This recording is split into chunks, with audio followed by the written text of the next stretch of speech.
So with the idea of fractals, you don't just go in a chart and just start saying charts are fractals. You got to really understand like what fractal is. That's why I always like to start with the word itself. If you see fractal, you can actually see the beginning part of the word. What kind of word do you see? What word?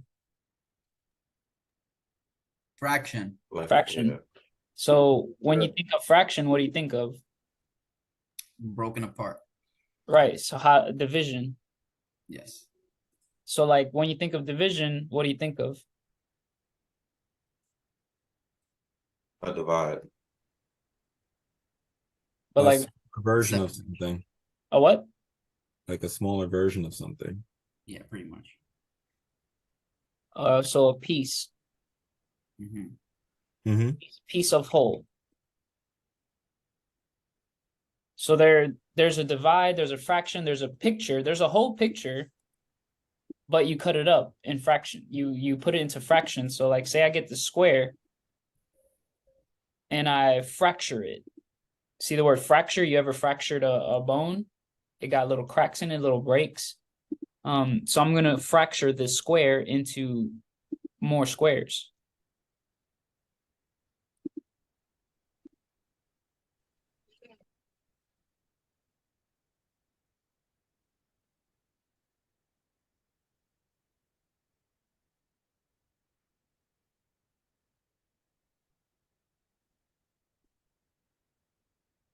So you guys see four squares, right? Yes, sir. Square one, square two, three, and four, right? Yes, sir. Yes. Well, truly, there's only one square. That's the thing. In reality. But I fractured it 4 times. Does that make sense? Mm-hmm. Yep. This would be the same as taking, let's say, this box right here, this whole box. This will be like saying this is H4. And what actually happened here? You see it on an hourly view. Right. How do you know it's H1? You divide it by 4. Exactly, because it's fractured 4 times. So you see, fractals is kind of it has to do with numbers as well. It's objective. There's quantitative data to it, and it also is kind of qualitative because these numbers, these values have a sense of like symmetry. They make shapes, they make formations. That's why you see the market kind of have like all these little shapes and figures. They're really just the shapes and formations of numbers, which is pretty baller, man. Like that's really cool. You can't see the numbers, but you can see the shapes that are those numbers are actually forming. So this is like so cool because in box number 1, you can see all of the factors in this box that went into the whole entire doing for the H4 concept for the whole entire box. But you fractured it specifically to study this first piece of it. Or you could zoom out of that and specifically isolate the second part of it, this second quarter of it. You don't have to you could learn to isolate a certain piece of this information, kind of like your time windows. Say you're trying to catch your H4 candle. Which hour inside of that H4 candle is going to make the high or the low of that 4-hour candle? You see what I'm saying? You don't necessarily have to sit there for 4 hours. You just have to catch the moment, the time window. Where inside of that 4-hour candle did it produce the high of that 4-hour candle? Was it in the first hour? Was it in the second? Was it in the last one? You ever thought like that? At the RDA. So like what you're trying to do is H4 is you see that's like a higher time frame. And what I'm doing is anything that's below this higher time frame, I'm like fracturing this bigger concept. This bigger picture, I'm always seeing it as its singular, simple self. And that's what I'm dropping into on smaller charts, and I'm fracturing it. So I can see all the details that go into building this one singular picture that I got my eye on. I'm just seeing it from these smaller perspectives so I can get certain details or elements to jump into this overall bigger move. So like if this is the candle, the 4-hour candle, let's say this is what happened between this area right here in red is pretty much what happened in number one. This is just an example. Let's say in this area here,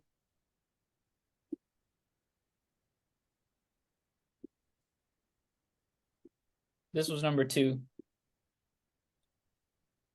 This area here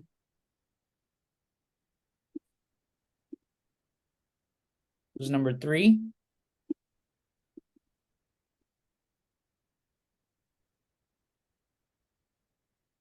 And then this area here is area 4. See, it's all one picture, but I fractured it into the 4 parts that made it up. You see? So if this were an up candle, I would not want to be in the time zone of number 4 because I'd be late to this trade. I want to catch the whole move. I would actually want to be around 1. That's the 1 would be the best. 2 would be okay. 3 looks like is what I really want to be catching. 4 looks like I actually want to be getting out of that 4-hour move. Does that make sense? Yep. All right. Does anybody have any comments or questions on what you're seeing right here? This concept? The only thing that I think that's important is to recognize that you don't want to look at the hour as, okay, this is an H4 candle I'm building. In hour 1 specifically, I have to get in. It's part 1 that you want to get in. So that's the reason why it's significant. Yeah, exactly. Like it's just to get the point of how these smaller pieces are literally building up the bigger concept. That it's like a fractal concept. So like these smaller blocks actually build the whole thing in this kind of layering fashion. Yeah, I used to keep up with that. Sometimes these switch up though. Like 1 could be like this, 2 could be here. You see? And then 3. Yeah. And then you'd actually have to kind of, maybe you'd prefer getting in around the wherever time window and price window that 2 created is actually what you want to get in on. Sometimes it's like this. Well, this is actually kind of impossible. Let's say,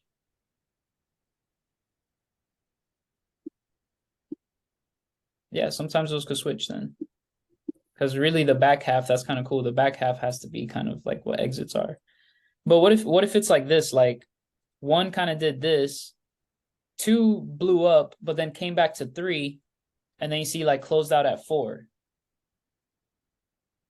3 could be like getting in around 8 o'clock in the morning.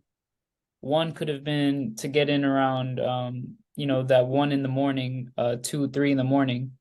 And then 3, like you're catching that 1 and then it's playing out. And then it pulls back on number 3 is when it's like 8 o'clock. You get in again and then you get out at number 4. Whatever time windows and price windows those are. But these are the building pieces of that one big pattern. So that can be like for this, if this were a daily candle, you got this times 24, if it were still H1. If this were a daily candle and you were doing H12, what kind of division am I doing there? Divided by 2. Exactly. So on a daily candle, you get 1 daily candle on a daily chart. But if you fracture it, if you split it up, divided by 2, you'll get the H12 bars.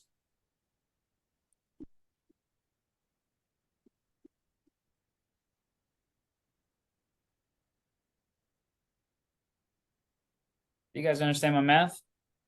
Yeah. All right, give me a second.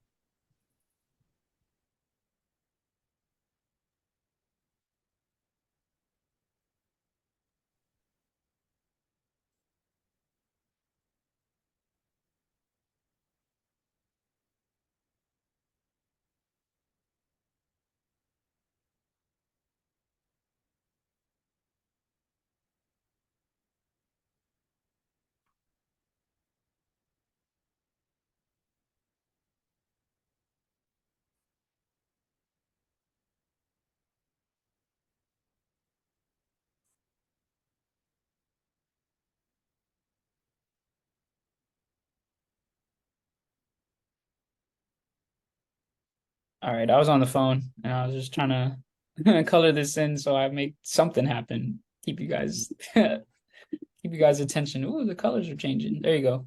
You get one daily candle divided by 2 is 2 12-hour candles. Because when you split a 24-hour candle in half, 12 plus 12 is 24. See how I'm doing the division or the fracturing, how I'm dividing up the daily candle? Sir. But notice how when I was doing the H4 candle, I wasn't talking about daily or H12. I was talking about H1. It's always something subordinate or below or beneath or within. So whatever was within the H4 was what was building H4. Whatever is within the daily is what's building the daily. Whatever candle you're building, everything within side of that is what's going into that. But then everything beyond that, it's just being part of something that's bigger than it. I don't know if that makes sense. Can somebody, Naj, do you understand kind of what I'm saying?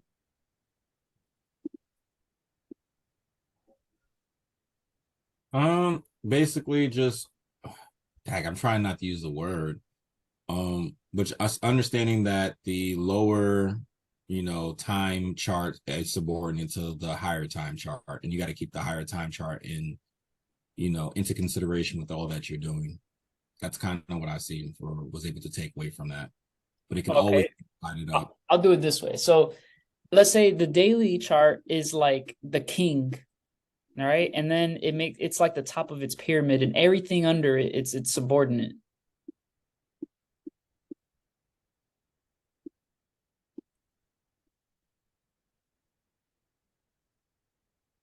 But they all together make up the administration of that king. How does move A fit into D? How does move B fit into that? How does C go into that? Let's make this an E. Oh snap! My letter is an E. Let's go. So you see how A, B, C, D had to go together in order to build the next one, which is E.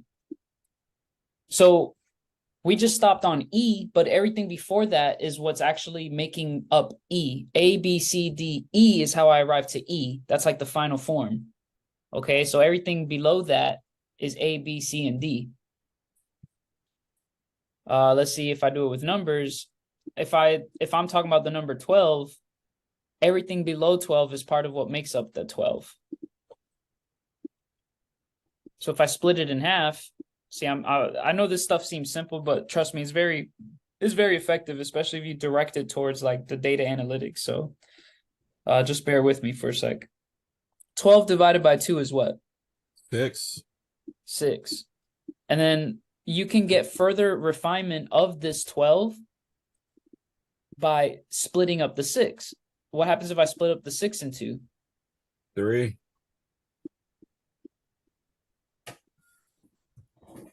So these 2 3s go into making the 6, but this 1 6 is 1/2 of that 12.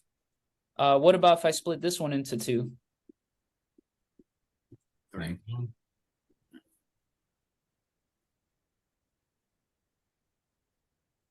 And then I can keep on going. Look, I can split these into 3.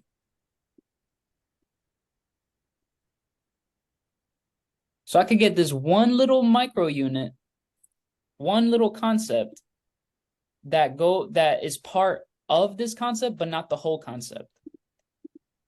If that makes sense. It's just part of it. It fits within. This is one little building block that goes with this building block and this building block that kind of go together in order to build this one. And it's the same thing down here. All of these blocks are built by smaller blocks below it. So number 3 is like the captain of the number 1s. The number 1s are below the number 3. The number 1s do what number 3 says. How number 3's vision directs these number 1s. But number 3 cannot be bigger than number 6. Number 3 is subordinate to number 6. Number 6 is the boss or overseer or supervisor of number 3. So he watches number 3. as number 3 watches number 1's. That way, number 6, when he reports to 12 and works with the other 6, he's working with these little managers over here. You see what I'm saying? But they don't, it's all for organization, because if you got all of these 1s down here talking with the number 12, you lose order. So you got to break it down in a way that makes sense. So down here, these 3 are taking their direction from this one. This one is taking its direction from this one, and he's partnered up with these 2, or with this other one. All right. And then, so whatever's going on over here, this one guy has technically 1, 2, 3, 4, 5, 6, 7, 8 people under him, but really deals with 2 people. Does that make sense? Yes. Yes. This guy, because remember, there's 3 here as well. So I'm counting 1, 2, 3, 4, 5, 6, 7, 8. So those 8 are technically under number 6's care. So he has the power to control even this number 1. He can tell number 3 to fire this number 1. You see what I'm saying? Mm-hmm. But number 6 can't fire 12. And number 3 can't fire 12. They all are subordinate to the bigger picture. You see what I'm saying? Mm-hmm. Yes, sir. All right. So you got to see the charts as the same way. It's fractal. Company, I just basically taught you about how companies are structured. Like you have the CEOs, CFOs, the COOs, CMOs. Man, there's a lot of CO things. You see what I'm saying? Like, and those are like your executive top people, and they're presidents, vice presidents, and then you got like your operational managers and things like that. And there's structure to it for organization. But the higher you go in the pyramid, you're gonna find at some point there's gonna be one person there, and they're the one who kind of owns the whole thing or runs the whole thing. Mm-hmm. So it's like a household. Yeah, same thing. Just like a household, there should, well, let's not go there. But anyways, oh gosh. But yeah, the markets work very much the same way. If I go to the daily chart, see, and I'm looking at these candlesticks now, anytime I go below the daily chart, everything that I'm looking at is below this chart, these forms. So when I'm looking at the daily chart, what I'm actually trying to do is I'm trying to see where current price is at in relation literally to all this data on the daily chart. And then if I'm trying to build a candle, see, what I'm trying to do is figure out my environment, location, stuff like that. But when I'm trying to day trade or something, I'm trying to map out on the daily chart. I'm trying to see how is the next candle going to print in this area right around here. That's kind of like how I'm seeing it. So once I get an understanding of how this next daily candle is going to kind of print, I will, well, first of all, while I'm here, I will put daily markings, like daily reference points. So this is like a daily low over here. There's a lot of empty space in there. We'll talk about that later. There's a daily high here. There is a daily high here that got taken. There is a daily high here that got taken. There's a daily low that got taken here. And there's one that's still open here. Actually, this high is still open. So see, what I'm doing is I'm setting, on my daily chart, I'm setting these parameters. These are daily based parameters. I'm getting them off the daily chart, okay? So that when I drop in to something smaller than the daily, what I'm actually referencing right here is from the daily picture. So you see something now when I'm on the 1 hour, this was daily information, right? Me plotting this point. But what I didn't see was this. I didn't see this on the daily chart. But the 1 hour shows me that detail, and I know what exists above that. So I can see that the market can be attracted to going towards this number right here, based off the daily target, but based off of the 1 hour orders that are situated right below that daily target. You see what I'm saying? Yes, sir. Storyline starts to put itself together. You can see how the smaller picture now is making itself, generating itself, and taking itself out to build that bigger daily picture. So you see, I could kind of almost already see it. In 5 hours, this candle will more than likely close like an up candle. And perhaps in the next space that daily candle operates, it'll do an inside to outside move and reach to close above 139.4120 based off the daily chart. So now everything's subordinate, everything underneath that, I'm trying to build that daily picture. I'm trying to build that idea. I'm trying to go with that idea that the daily candles could be flowing this way. So now I have to use everything underneath the daily chart to understand that these pictures are actually what's building out this bigger idea. So that's how I'm dividing up the daily chart. I'm dropping into it on the 1 hour chart to see more details of what I'm already seeing on the daily chart. And what I'm trying to show you guys is you get your daily targets and then you drop in, because that's what you're trying to reference when you're on a smaller time frame. The daily chart is going to lead you when you're in the smaller picture. That's why you have to reference them, because when you drop in, everything's going to kind of enhance in terms of details and you don't want to get lost.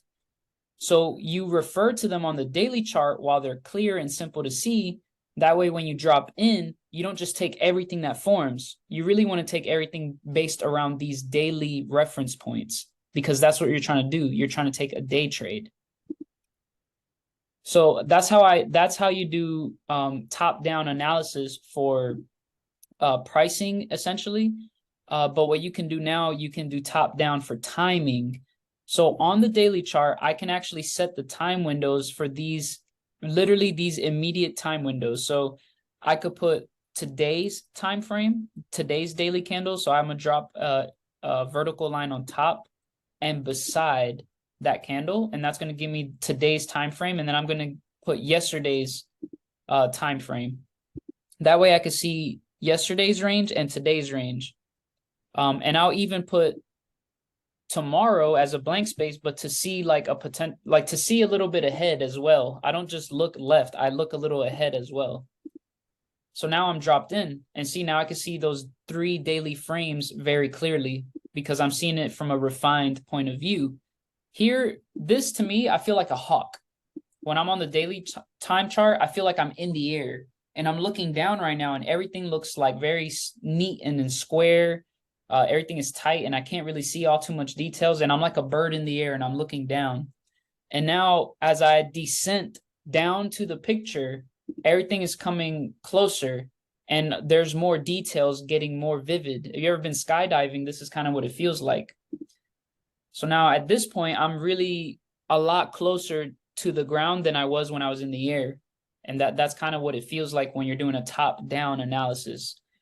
Why am I ranting and talking so much about what it feels like? Why am I describing the sense of top-down analysis? Because believe it or not, a lot of people don't actually understand what top-down analysis is. I know because they'll say, oh yeah, I did top-down analysis, but then they get suckered into trading the smaller picture. And it's like, well, I thought you said you did top-down. So why are you being governed by the smaller picture? That tells me there's a disconnect. Somebody doesn't understand what top-down analysis is. So I'm trying to describe it. And things like skydiving is what top-down analysis feels like when you're looking down at the earth from up there, 11,000 feet in the air, and you're starting to descend down. That sensation, your visual perception of the earth getting larger and detailed, that feeling, that sense is what's happening when you're doing a top-down analysis on the chart. The sense of a bird descending from up high looking and then descending and the picture still coming back closer to its eyes and getting more detailed, that's what it feels like when you're doing top down. You have to understand the sense so that you can understand what you're trying to do when you're doing a top-down analysis. You're gathering top-level overview intel from a higher perspective and then dropping down to take advantage of that perspective. A lot of people don't operate. A lot of people live day to day. I try to live quarter by quarter. It's just a different way to live. I live by planning out the next 3 months instead of just having every day just arrive to me and catch me off guard. You see? So I try to get a bigger perspective. That way, when I'm living my day-to-day life, I don't get so caught up and distracted all the time with all this crazy stuff going on, because I have a larger perspective. So I don't just get taken away by all these smaller time frame distractions. I have long-term goals.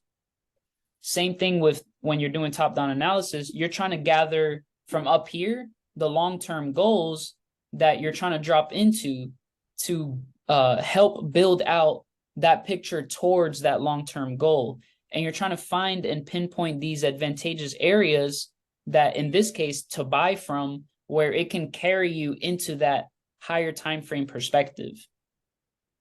Does that make any idea? I think I'm kind of getting to the close of my rant. Yeah, that made a whole bunch of sense. So basically, like what you were saying is just that what the gist of it all is just that you're doing a top-down analysis. So everything that you have marked out, let's just say we're trading the day chart. We have to be governed by those areas, and so that way we can, not get lost in the sauce on like the lower chart and what it's doing. So that way we can continue to, to trade along with that higher time chart objective, while not getting taken away by the more frequent appearing waves of the smaller charts. Exactly. And then with the way that you divide it as far as like the previous day range, today's range, and you mark it out for the future, you can get a sense of what's going to happen always like on the next day while understanding what you're doing today. Yes. Yeah, you have a long-term perspective guiding you, but then you're understanding what you can do with that information on a smaller picture. Yeah. Mm-hmm. Can anybody add to that? I'm trying to simplify the thought and I'm trying to get the correct words, but would it be something as simple as saying analyze from the top down and trade from the bottom up? Yep. That's exactly what it is. That's how markets are built up. You analyze markets top down, but you trade bottom up.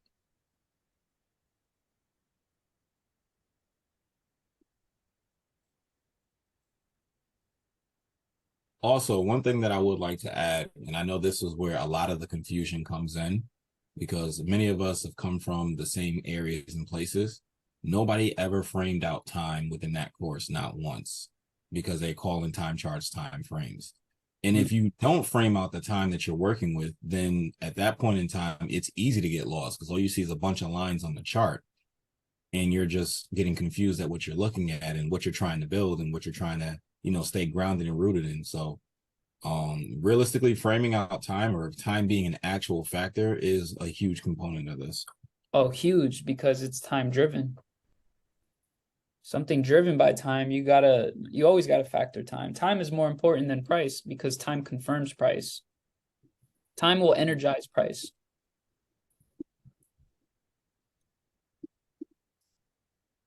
So I know you were breaking down the fractility, and I don't want to get away from it. Well, I'll stop you right there, because if you are, then I'll just stop you there, because this video is specifically for fractal. Okay, I'll ask you when it's like off recording. Yeah, but you could put it in the chat real quick though, and then I'll see if I can cover it or answer it or something. Okay. Actually, in fact, this is pretty good for the recording. I'm gonna just stop the recording here. That way you can ask it right now.